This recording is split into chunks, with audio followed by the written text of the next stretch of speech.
Good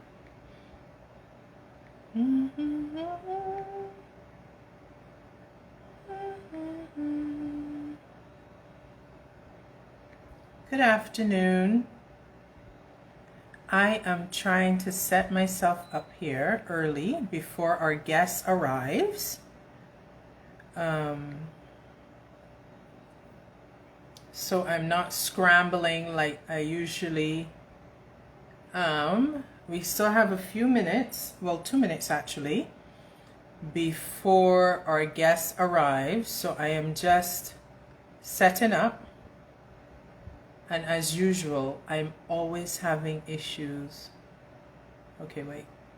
All right. So I'm just pinning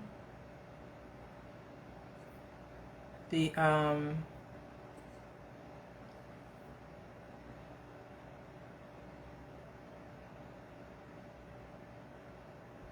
just trying to pin, and all the time I always have issues with the pin. How are y'all doing this morning? Well, this afternoon now. I hope everyone is fine. I'm in New York and it's snowing. You know, I'm over it already. I'm over the snow already. Jamila! How are you, darling? Here we go. Pin. Good. So while we wait for our guest to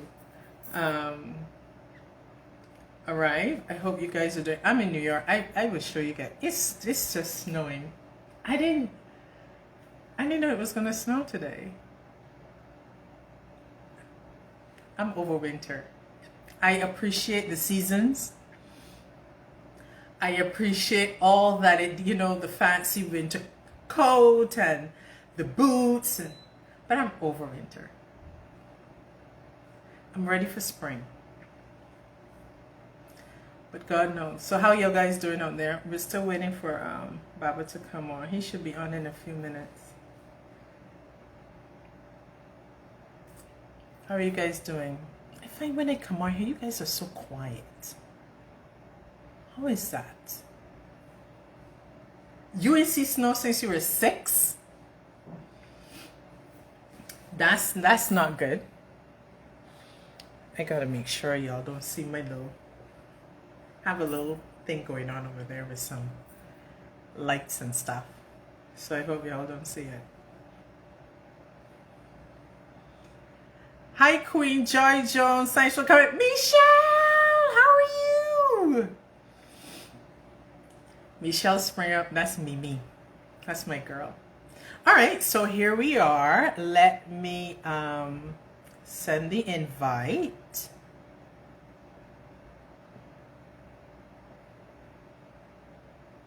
Ready to rumble. Greetings, darling. Y'all notice I cut off on my hair, right? I can take it. Hi, good afternoon. Good afternoon. How are you doing? I am well. How are you? I'm all right. I'm thanking God, for another day. Right. So I'm thinking that you, with the show, you also brought the snow. Listen, if snow has anything to do with me, it wouldn't be here. I can't stand snow. I can't listen. I so appreciate anything nature has to offer us, and of course it has its purpose, but I'm over it. I'm really over it. I want to thank you for agreeing to come and sit with us. When I said us, it is me and my audience, who come here every Sunday and hang out just to find out, anything that's spiritual that we need to know for ourselves. And I really appreciate you spending some time with us today. It's an honor. I just want to thank you for even having such a platform where we can all come and discuss our culture, our spirituality. I think it's being seen more and more, especially with this year that has passed and so forth, that we as a people really need to gravitate back to that which we came from. So Agree. it's really a good opportunity to be able to to sit on a platform such as this, where people are inquiring about that, about our spirituality, our culture, our customs, and so forth. It's really needed right now. Yeah. And the reason this particular topic I've chosen for us to talk about, because I know, we could have talked about anything.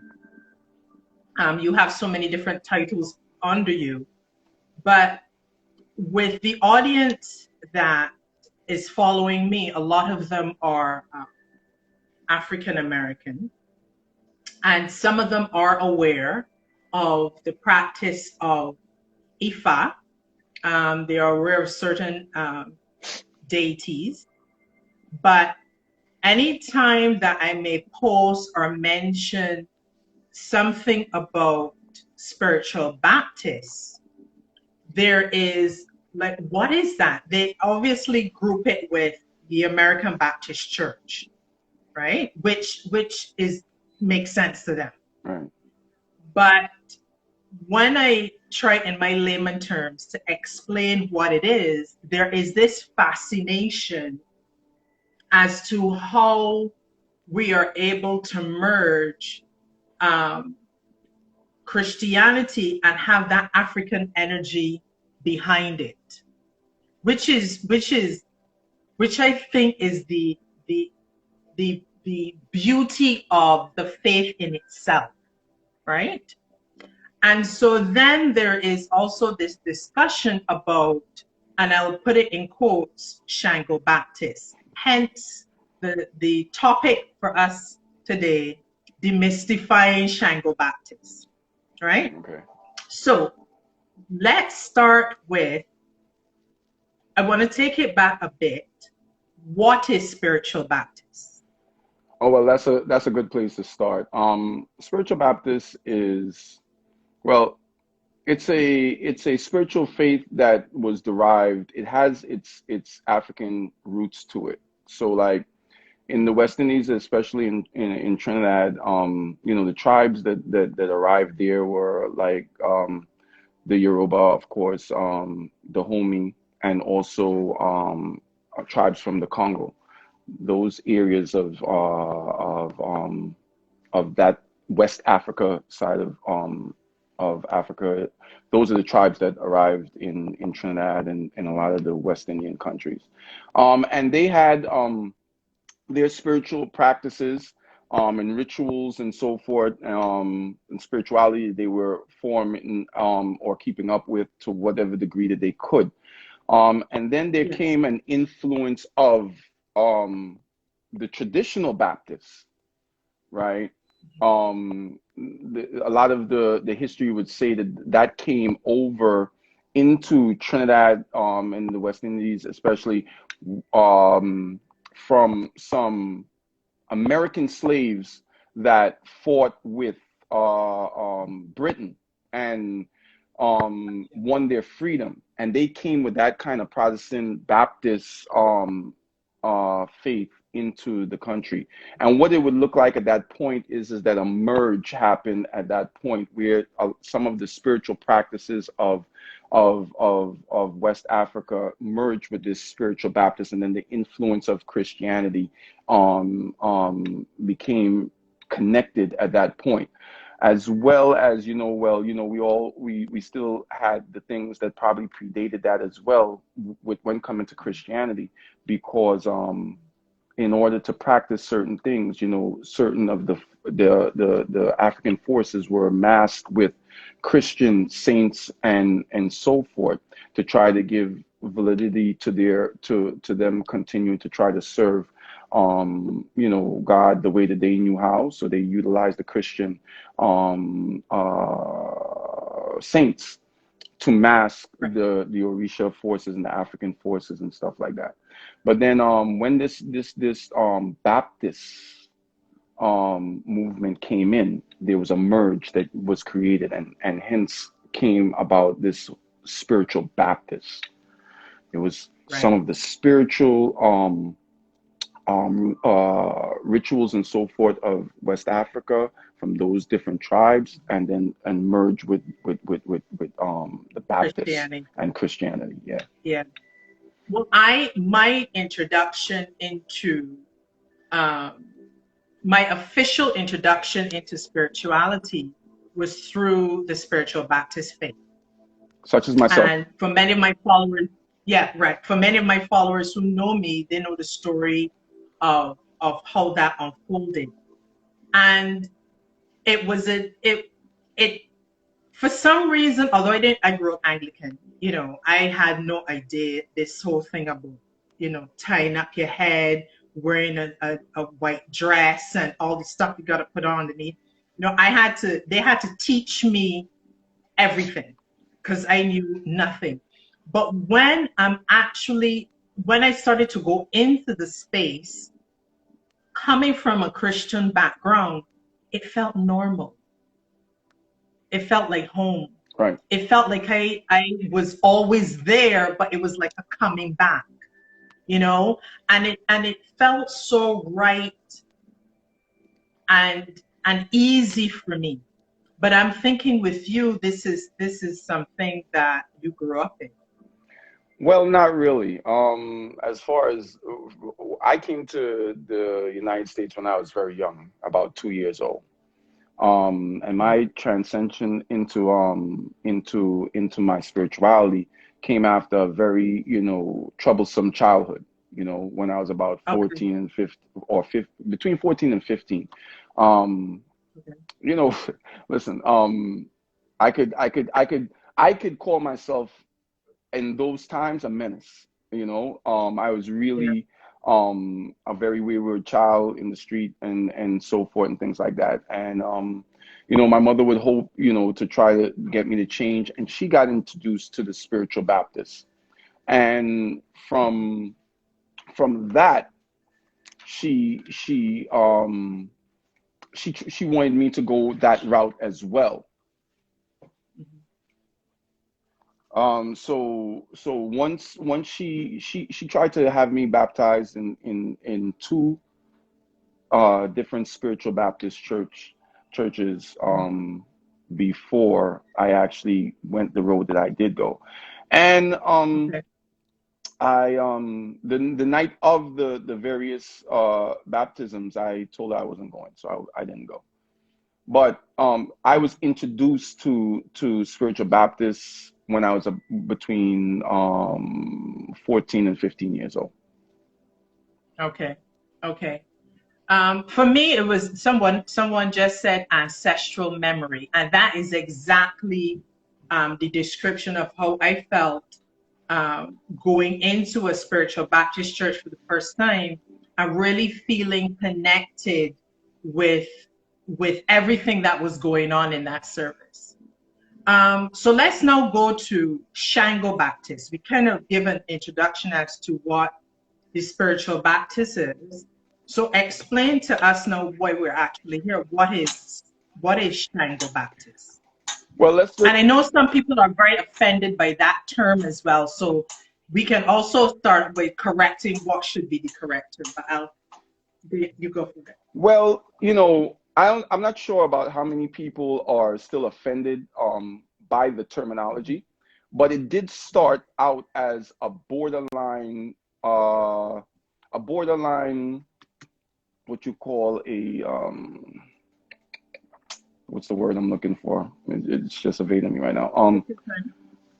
A borderline negative term. Let's just put it like that. Okay. A borderline negative term in the early school. So what it was about is that when the spiritual Baptist was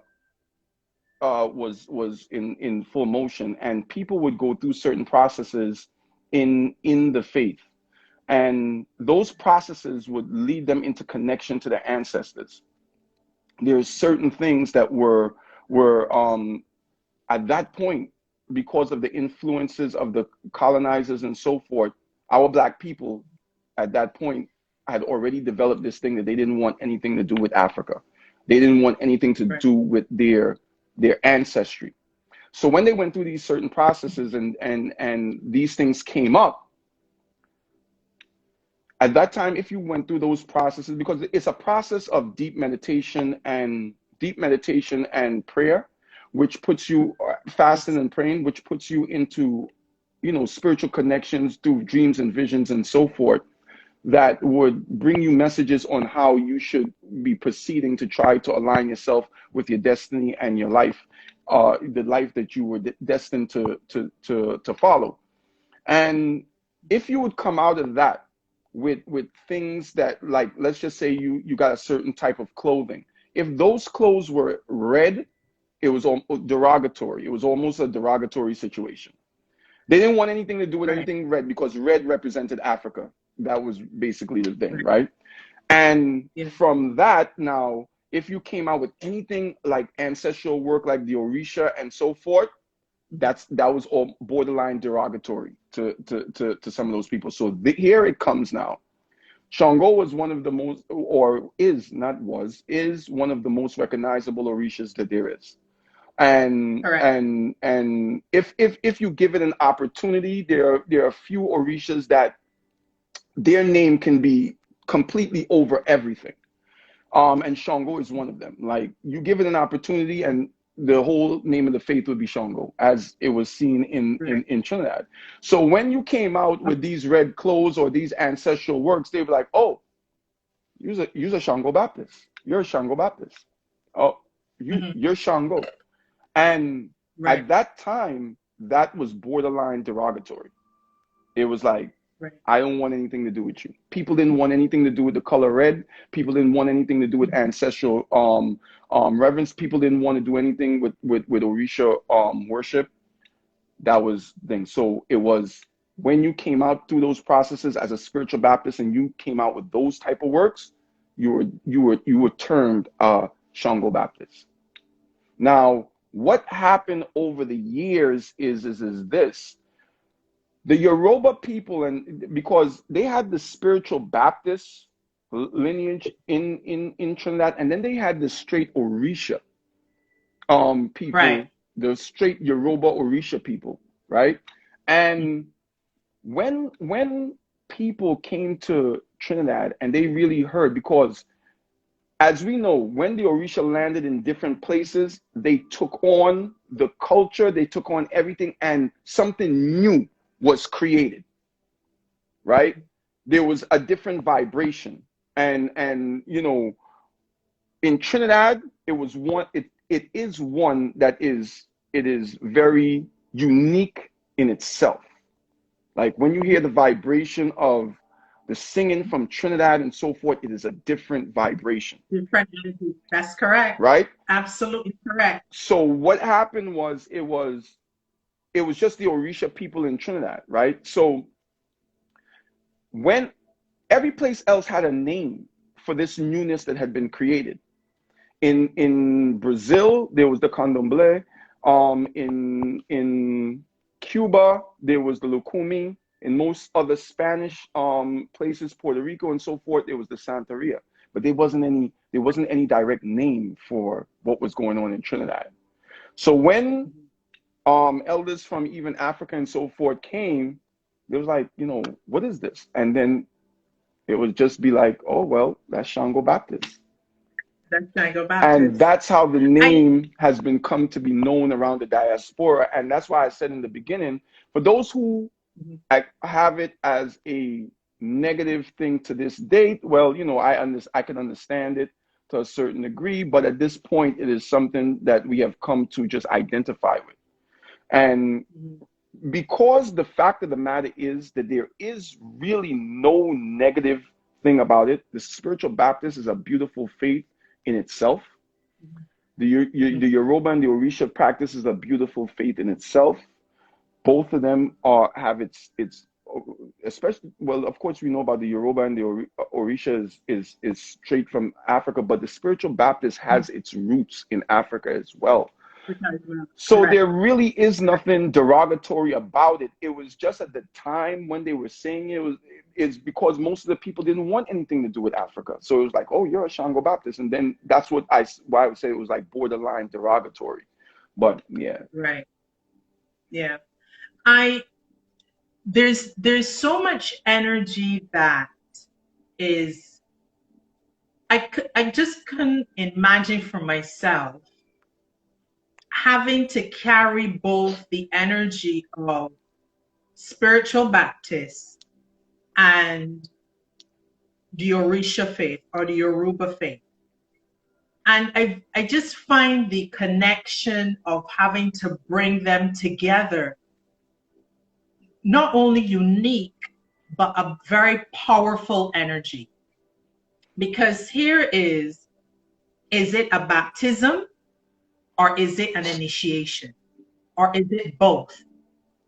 So in the Shango Baptist faith, what does an initiation or a baptism, what does that look like? Or how would you describe that? Is it two separate things or do you combine them? And what does that look like? Because I'm still fascinated. I get that with Christianity, when we brought in the deities, we mask who they are with Christian names, correct? Right. So is that the same thing when it comes to our rituals? Like how does that connection work and what does that feel like? Because I'm thinking for you that you've experienced both, correct? Absolutely. Yeah. So So explain what is that for you then? okay, so let's break it down in like components. First Okay. of all, initiation and baptism are like two sides of one coin, right? They both represent an entrance point to a spirituality, right? Initiation is an entrance point to the Yoruba faith. Baptism is an entrance, or is one of the entrance points that are utilized for the spiritual Baptist faith, right? Right. Spiritual Baptist is a very unique faith. I like to call it a doorway faith, right? It is because it is one, like I said, has its roots in Africa and ancestral. There are ancestral roots there, right? And what has come to happen with the spiritual Baptist faith is that Trinidad, such a diverse country. You have your Indian, you have your Chinese, you have all of these different types of people there.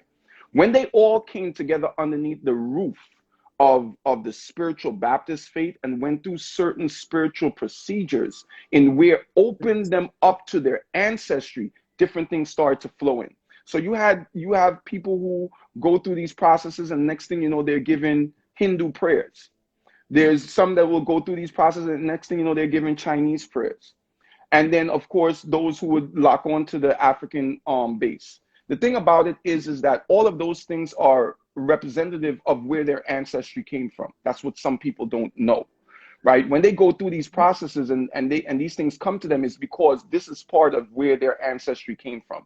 This is what is necessary for their furtherance in their life, because we always have to reconnect back to where we have come from. We have to stay connected to our ancestry.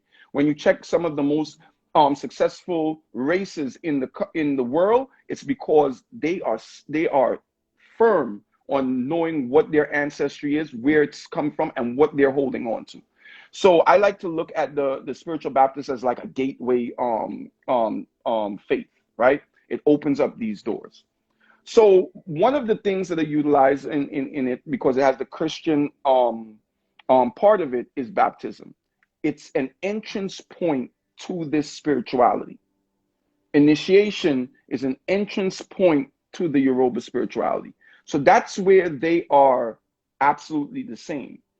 Okay. The case is where are you connecting to with your spirituality? The Hindu faith, I'm sure, has its own entrance point, and so forth. Now, when you are going down these lines, you will go through that process that brings you into the faith. So that's where those two things are the same, because they're just an entrance point.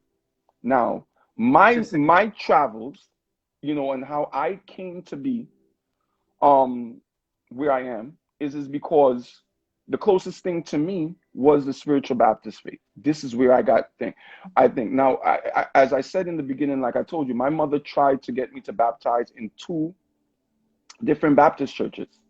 Those Baptist churches happen to be what we would call Bell and Water Baptist churches, where they were like really just Baptists, right? Those were the type of churches where you talk about the Orisha and it's like, oh, I don't want anything to do with that, right? And Yeah. I knew Uh-huh. nothing. I knew nothing about the Orisha at that point, nothing at all.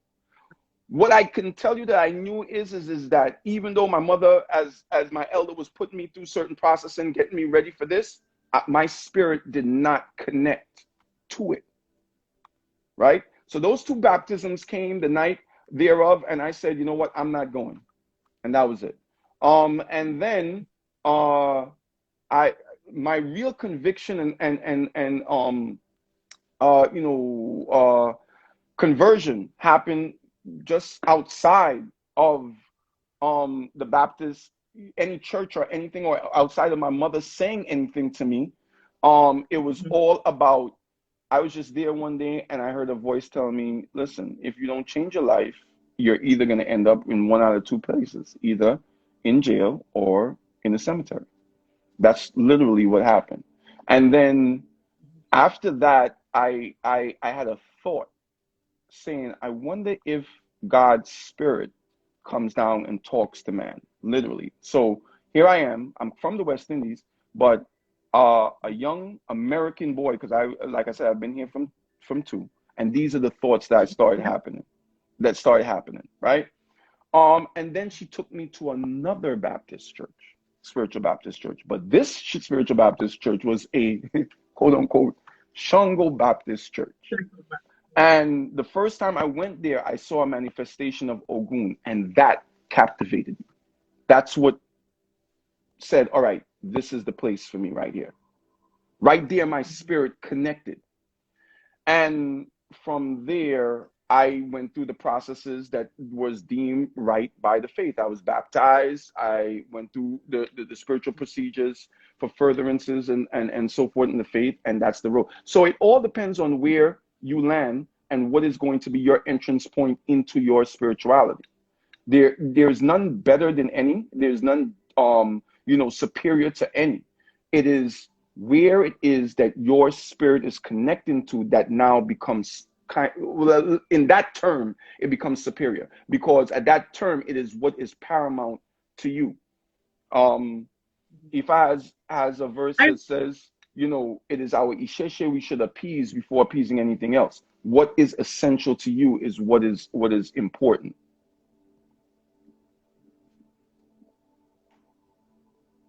That's a lot. That is heavy, because I came to this country when I was 18 years old. And I basically, was alone. My whole family's in Barbados. And I met up with a bunch of Trinidadians. All we used to do was party. But one of them, she was Orisha. And one night she said, Simone, put on a skirt, cover your head, and come and go with me. I'm like, where are we going? And she would take me to these Orisha ceremonies. And I'm sitting down there in the back, like, what are these? Like, just fascinated by the whole thing.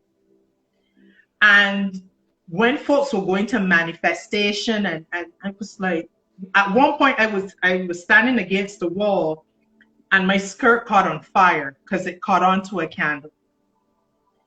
And I could not understand what these people were doing, what these songs they were saying. And then in the middle of it, they'll say the Lord's Prayer. Or they will open up the Bible and start to read a psalm, right? And so nothing ever caught on to me. I didn't manifest in anything. Nothing happened. And I didn't understand. I didn't have an understanding of anything. And if I ask any questions, they'll just blow me off.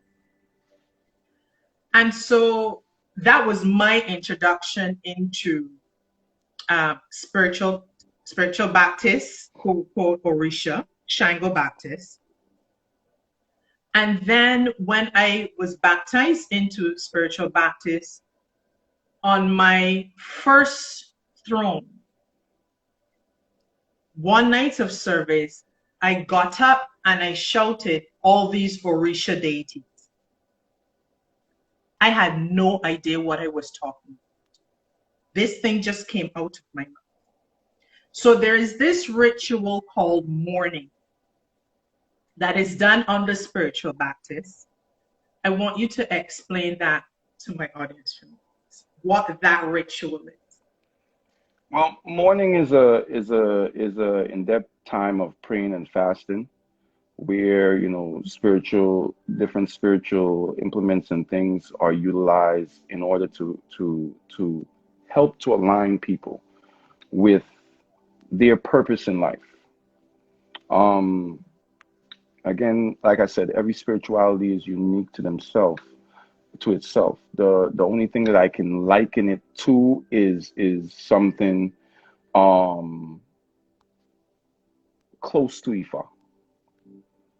Right. Because it is created to align people with their destiny and who they were created to be.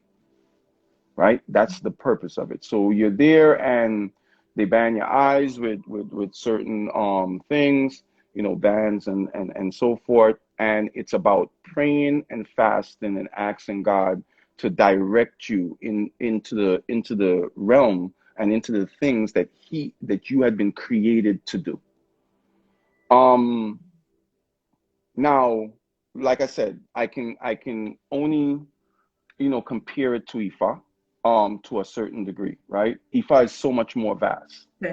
Ifa is so much more vast and encompasses so much more. And the reason why, Ifa, because Ifa is, you know, there is so much. There is so much doctrine. There is so much verses. There are so many stories that cover from the very beginning to even the end of all things, the witness to all destiny, right? So Ifa is so much more vast. So, and it covers so much more. But when talking about an individual's guidance, mourning is one of the more powerful possibilities of that situation. Because here's how it becomes thing, and again, Ifa is very vast and very powerful in that sense of how much it can contain. But it becomes so much more powerful when you are in a position to hear for yourself what it is God is saying that He wants you to do. Not that you To went do. for a reading and someone is telling you, well, this is what the story says. This is who you're supposed to be. La la la la. This is you now through dreams and visions, through hearing and so forth, being told this is who you're destined to be. And the reason And why it, I can go ahead. I can talk boldly as far as the comparison between this and Ifa is because when I did get to Ifa, I had already mourned a few times.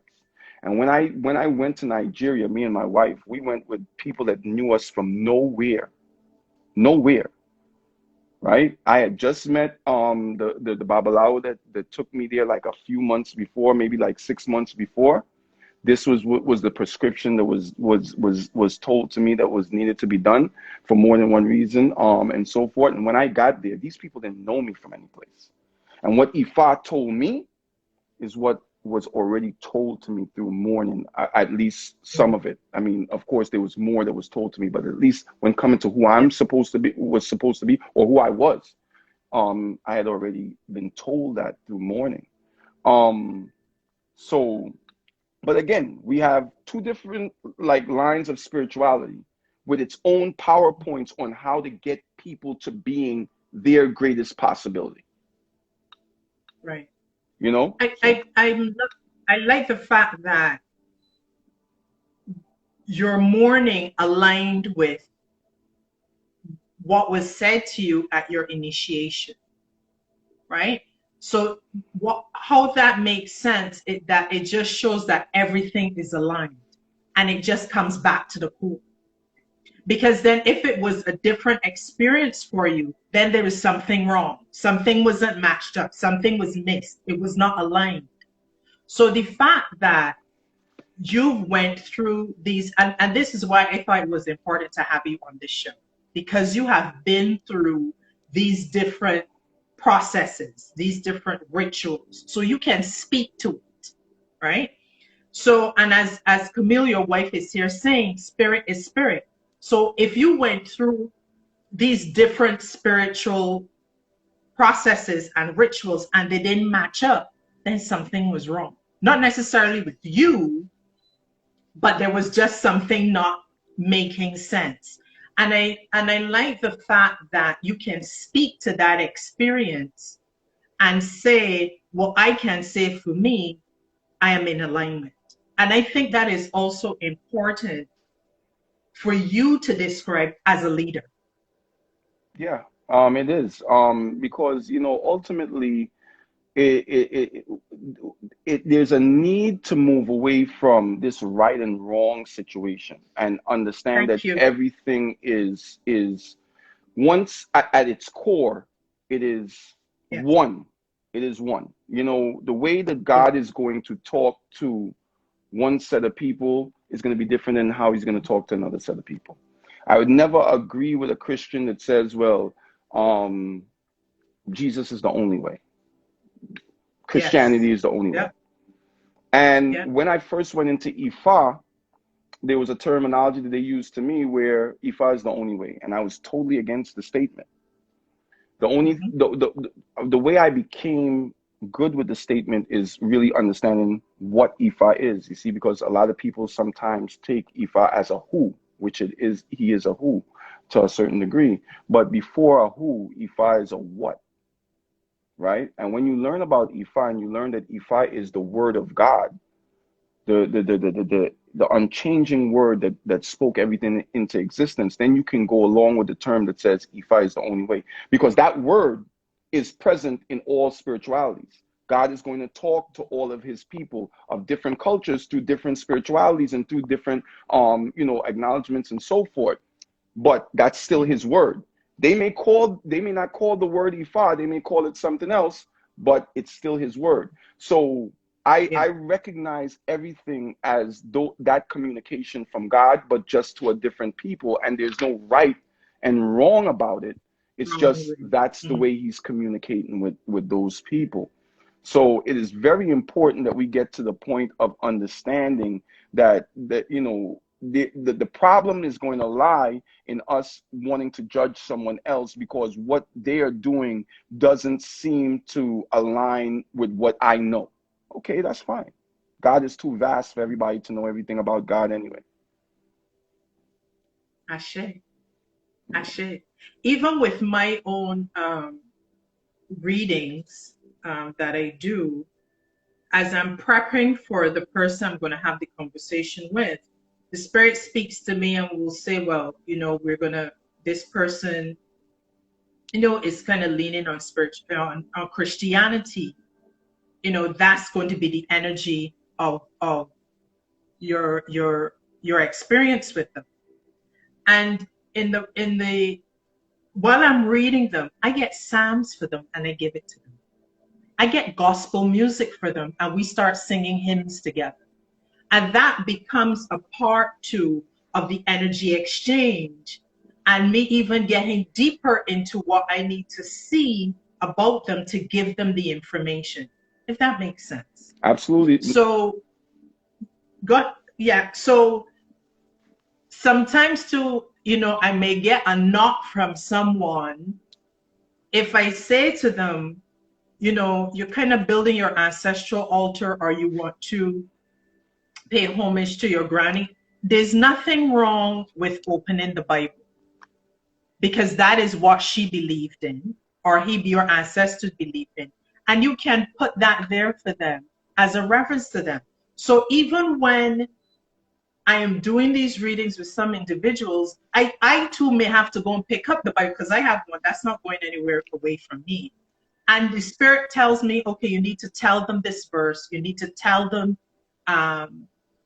this piece of the scripture to help them move from where they are if they're feeling stuck. So someone said earlier in the comments, there are multiple ways to get to the one destination.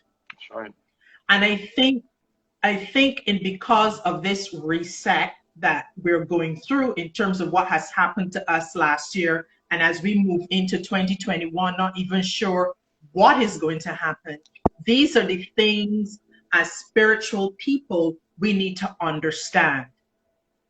Absolutely. Listen, you can go. I've seen readings and been parts of readings with Ifa, where Ifa says, "Listen, you belong in a church. Listen, Right. you belong in the Muslim faith." Ifa Yes. has verses that makes reference to Muhammad, makes reference to Jesus, makes reference. Oh, this is why I say that Ifa is so vast in that sense, Yeah. right?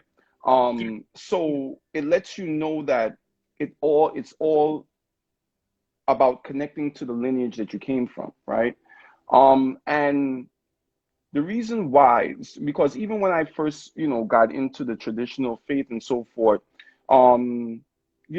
there was almost an internal pull and tug because, some people would be like, listen, you need to let go of Christianity and let go of all of these things, and just focus on the traditional.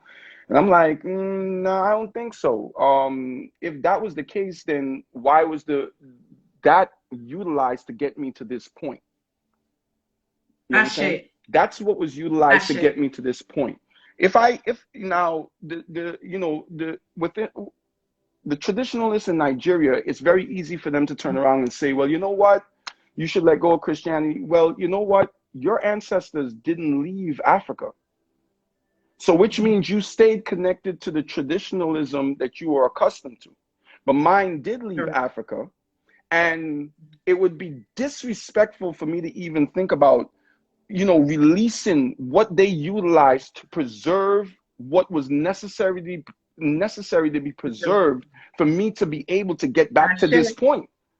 It was very important for them to do what was necessary to be done, that faith could live on. So it wasn't just that they took a Catholic saint and used it to mask a certain Orisha. They considered some of the characteristics of the particular saint and the characteristics of the Orisha. And then they use those things to kind of assimilate the two, right? All of these things was high intelligence. While the colonizers would turn around and say, well, oh, you guys are dumb, whatever. Only because they couldn't read the language and understand the language that they knew, which doesn't make anyone dumb because I don't understand Hindi and I don't even understand Yoruba to the fullest degree. You understand what I'm saying? So, but that doesn't make me dumb. It just makes me not be able to understand that language. And they were able to do what was necessary to preserve. Now, that's what they did. When coming to prayers, when you check the wording of prayers are prayers. If we can rattle in Yoruba, Yoruba prayers, when you translate it into what you can understand, it is words praising God, right? And whether it's a Christian prayer or not, if it's words that are praising God, then what is wrong with prayers? There's nothing wrong with prayers. So for me to release what was part of my ancestry, for us to give proper ancestral reverence, we have to start giving reverence to the closest ancestors to us and work our way back, right? How is it that I'm going to now try to jump over the closest ancestors to me and jump back to those that were in Africa? How am I going to leave out that big chunk of ancestry? I like to tell people, I'm like, listen, God made a plan for us to be here, and it includes all of our ancestors. You remove one ancestor from that road that he set forth, all of a sudden you're not here. So how do you go about doing that? You can't. So you have to do it the way that it needs to be done. And, I don't necessarily try to tell anybody anything about their beliefs or anything like that. That's just these things that I'm saying here. It may not be popular to some, but these are my beliefs. This is how I operate. And that's just what it is. Right. Ashe, how is it for you as a Black man living this life in America? And that is something I think I am with all that is happening with the Black Lives Movement, the civil unrest that we have last year, and you say that this faith is what brought you out of your mindset as a 15-year-old.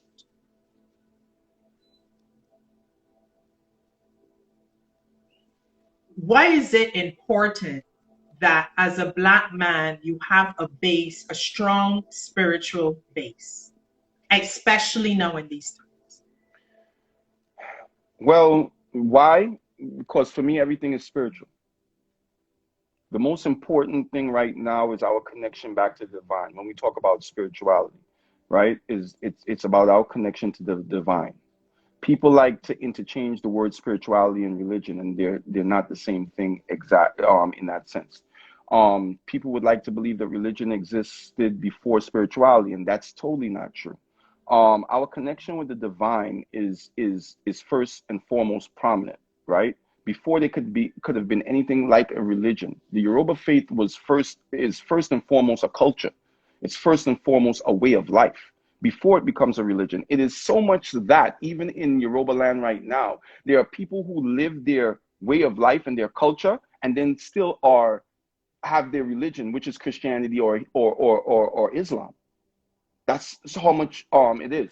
So spirituality is first and foremost and prominent, our connection to the divine. The problems within the world right now is because of lack of connection to the divine, right? So spirituality becomes number one.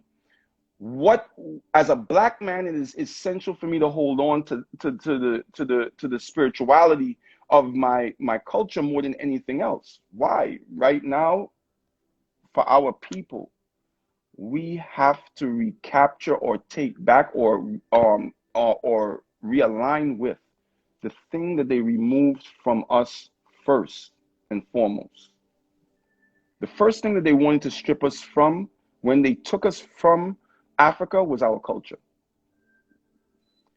If we could regain our culture, it would give us all the one common place to stand, which would unify us all, right? Our culture. They took away our culture. They separated us to break up the language again, because language is paramount to culture. They separated us to break up the languages and so forth to make us a people from nowhere.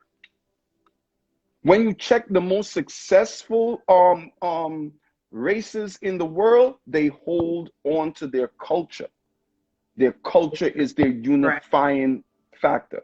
So it's very important at this time, in this time more than ever, for us to hold on to our culture and our spirituality, or our spirituality and our culture, to start to bring us back to a place of awareness of who we are, and to understanding who we are, understanding why we need each other and why we need to hold on to each other to strengthen ourselves, to be able to get over the things that are happening to us. We are not going to get over the things that are going on in this world against us until we have a unity that says, okay, these people we can't just run over. We can't just walk over. The reason why police do what they do to Black people is because Black people don't know their rights and Black people don't stand up for Black people until this point.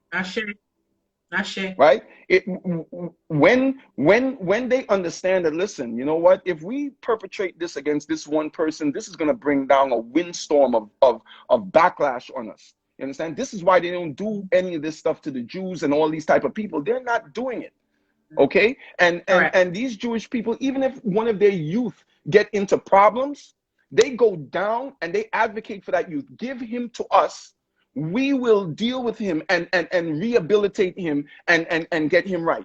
We're not leaving him in your care for you to do what you want. And because of their power of unity, they have to. The government has to listen and follow through with what they're saying, right? And this is why we have to hold on to our culture and our spirituality, because we have to be connected to that which is greater than us, that we can be pulled back together as one. So it's very important to me as a Black man right now to to push this agenda. This is my thing right now. Like, from the time I was captivated by this faith and the Orisha has been, now, like I said, the spiritual Baptist is a gateway of faith, right? But my Yeah. thing has always been down one line, to the point where the Orishas led me back to Nigeria and led me back into initiation, and not because I was baptized meant that was it for me or whatever. There was more. I went through initiation. I was initiated into Ifa. I do understand the realms of this and so forth, and I hold on strongly to that. I just refuse to let go of the road that I passed through. But Ashe. I hold on to my culture first and foremost, and my way of life and my ancestry first and foremost. And it is necessary right now for our people to hold on to what belongs to us. Ashe. I've been to your temple. It is an experience. When your wife invited me over, I think this was in the summertime, where we were going to run away for a little bit, have dinner. And she said, Simone, you have to come and see the temple. And I walked in to the basement, and I was like, okay, so where's the temple? So then when she took me in the back, I was floored. Not only by what I saw, but the energy that was in the space. How did this temple come about? Yes, it was an experience. And nothing blows me away. Nothing. I'm really speechless. But that time I just stood there and took in the moment of being in that space. How did that come about for you? Um, it came about by a love and a dedication to the faith, and divine guidance that caused it to be built. Me and my wife, we bought this house when we were about 20, and so forth. And it was an open backyard. A young couple with a couple kids and so forth normally would have taken the backyard and made it a space for entertainment for the kids, entertainment for family and friends, and divine guidance and of the spirit and so forth said that this should be built, and I built it. And from there, there's been just constant prayers, what we call feasts in Trinidad, or it's a week-long festival, if you will, every year. And now, since Ifa has been introduced into the space, it's constant festivals during the year, whether it be the feast, whether it be Egbe Festival, Egun Festival, Oshun Festival, Ifa Festival, Oya Festival. It's just constant spiritual work being done. um the wonderful thing about it is that I've always been able to see the benefit of what is being done. I watched what we do here change our whole community. There's Right. when we bought this place years ago, cabs stopped running on this, at Bedford and Nostrand. At once the sun started going down, no cabs wasn't stopping here for you. This area was not any place that anybody wanted to be. This was Bed-Stuy. This was Yeah. Bed-Stuy, right? Do or die, right? Do or Do or die. die best time. That's Yeah. right. Yeah. Yeah. And there was a manifestation that came through one time and, made a joke and said, you know what, this is the suburbs. And everybody couldn't understand it. And you know what? Me and my wife have had, a crazy thing. Like, we lived in the heart of this area, and through I don't know if it's fate or just stupidity. I don't know what it is, right? But our doors are always open. Like, I Yes. mean, in those Yes. times, right? And That freaked me out. I even had a situation where, one of our senator friends came to do our renewal of our vows, and he mentioned that, right? But I watched what we do here change the dynamics of this environment. When that spirit said that this is the suburbs, everybody laughed. It was like, suburbs? What are you talking about? Like, you got crackheads on the corner. And he was like, it's the suburbs. And right now, we're in this area right now, and it's like the suburbs. It is. So it was It only is. divine That open guidance. door thing. Yeah. Yeah. So are there any community services that you would like to share with us that your temple offers? So our audience, um, are looking for any particular thing. They say, well, okay, well, let me contact Baba. He was on Simone show. Um, we have spiritual community events. I mean, one of our staple spiritual events is on Wednesdays. We have our egg bay feedings and spiritual venerations of the Orisha of the day and so on and so forth. We just recently had a very nice service for the ancestors on Wednesday, past and so forth, and did ritual around that. But then our big thing right now is community service. So we are constantly feeding the needy. We're constantly looking to help the elderly. Right now at the end of this month, which we were supposed to launch since last year, but of course COVID put a very big halt to everything last year. But we're about to launch our youth initiative, which is called the Vision of Greatness Initiative, where we're looking to set up things to help our youth to go into themselves and locate their greatness, the greatness that me as a Ifa priest and a practitioner knows that we were all born with. We were all born and destined Right. to be great in one way or the other. Um, and help our youth these days of today to understand that greatness doesn't look like the picture and the movie that society has painted. Right. Because this picture I was just talking about it this morning. This picture that society has painted has started to not started. It's already negatively affecting our youth. It's negatively affecting our adults. In some cases, the rate of divorce is all because people have a false expectation of what marriage actually is. And all of Hello. those things are about from society point of views. Um, feeding our children the fact that everybody has to go to college and all of these types of stuff. That's not necessarily true. If you were created to be a plumber, or if you were created to be an electrician, or if you were created to be an entrepreneur, college may not be the place for you. I did not go to college, but I knew, God led me into what I was supposed to be, which was which I started when I was 19 and continued on till this point.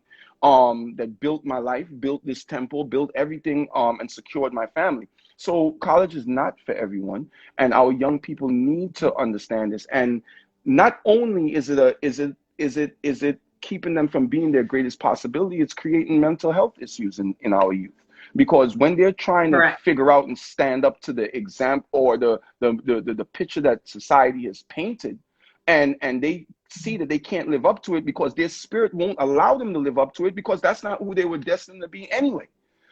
All of a sudden it's a mental breakdown, because they're fighting to line up with something that doesn't concern them, and they're damaging themselves mentally because they can't figure out how to align to that.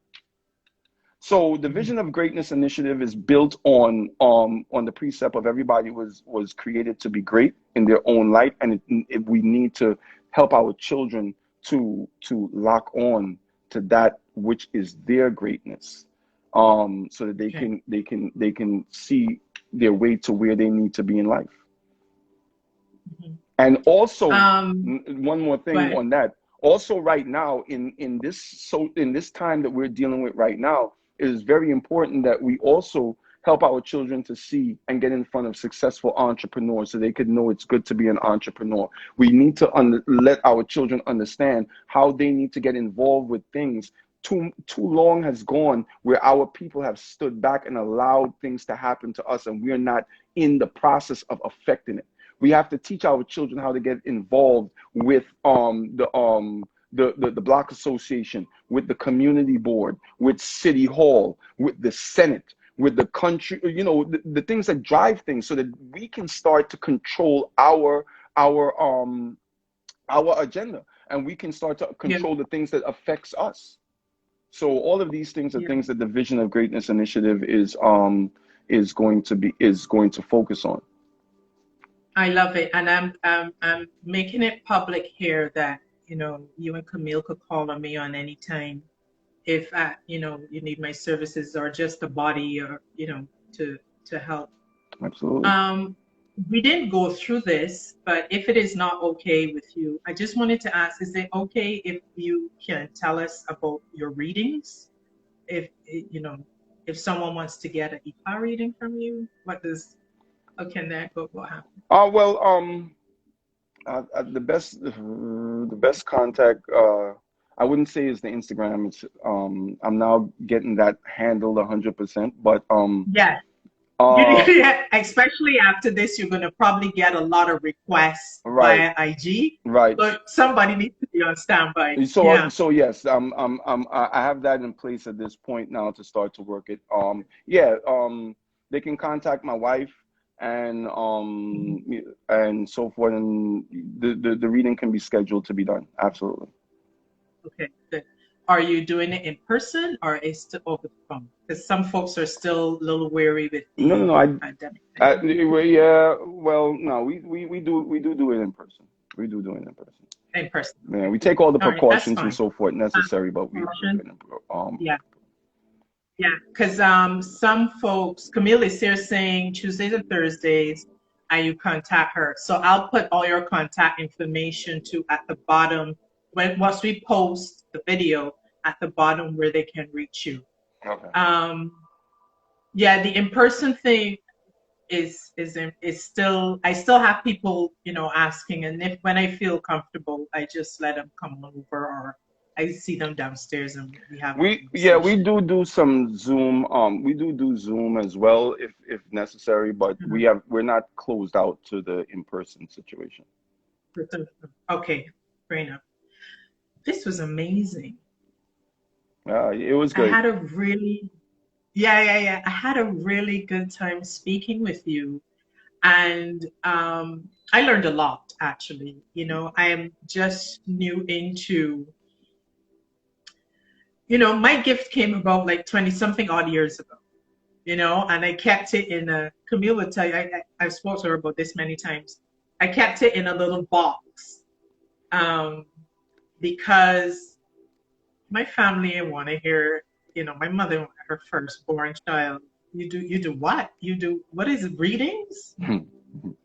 And I'm too still in the learning stage of fully understanding who I am and the direction that I need to go. And I'm patient with myself and I give myself grace for that because this is not an easy journey as you could fully respect and understand. And I really appreciate you joining us this afternoon to help us to fully understand the different roads that we take. That is okay.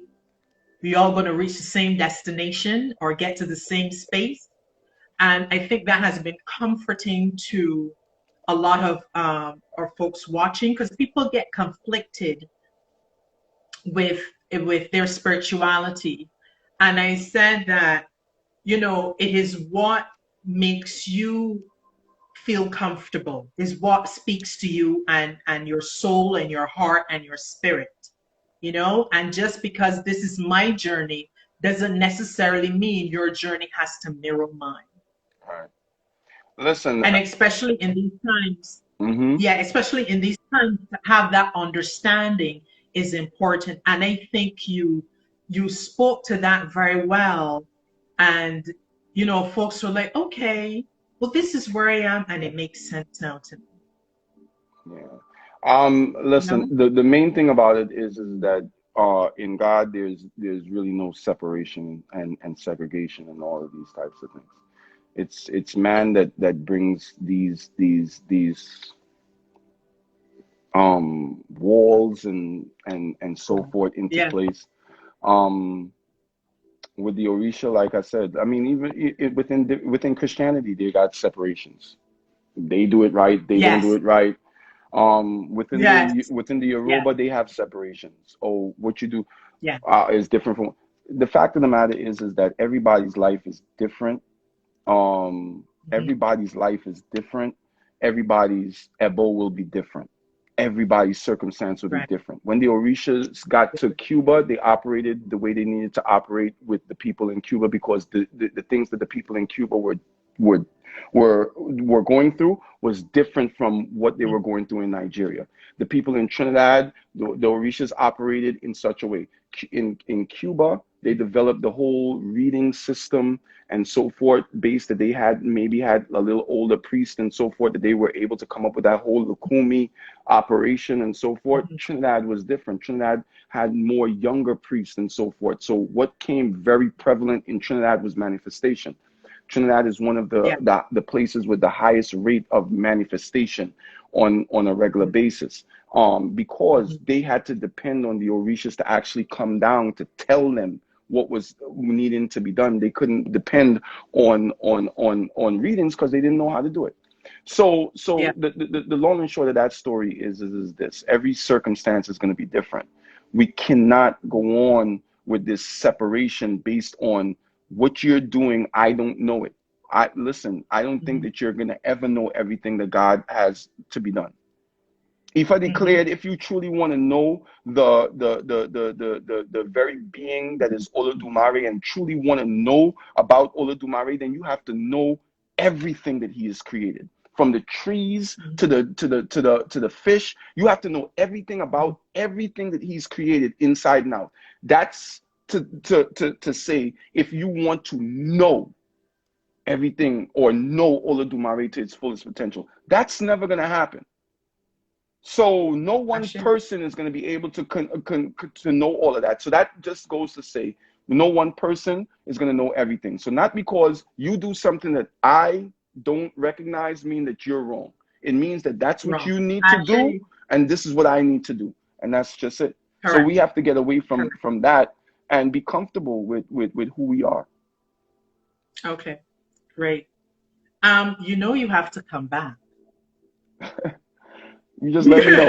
Listen, I've been anybody asks me anything about computers and so forth, I say, you know what? I don't know anything about computers. I don't know anything about Instagram. Everybody keeps saying to me, listen, you need to you need to get on board. And this is the entrance point for me. This is the entrance point for me. This is why I'm Ah, so happy to be able to do it. So anytime that you're um you want me to be back, I'll be back. It's not a problem. oh, thank you. I appreciate that so much. It has been a pleasure having you on. And I'm going to put up the video afterwards so folks, of course, who didn't get to see the beginning of it can see the entire thing. And I want folks to also know that Sacred Conversations with Simone is also on YouTube. So for those who are not on the IG and all the other things, you can always find it on YouTube. And even the series, even the show I did with your wife is on there as well. The two of you are amazing. I thank God for both of you because you're doing so much for the community. And I ask God to continue to bless and keep you and your family, your spiritual children, and lift this temple, continue to lift this temple up to its greatest. And I stand here and say at any time you think that, we need Simone, you just give me a call and I'm there. You don't even have to feed me. Now, feeding And people I'll just look. feeding people is one of our regular things, so that's all good for us with the feeding. Okay, good. But Yeah. I thank you Go ahead.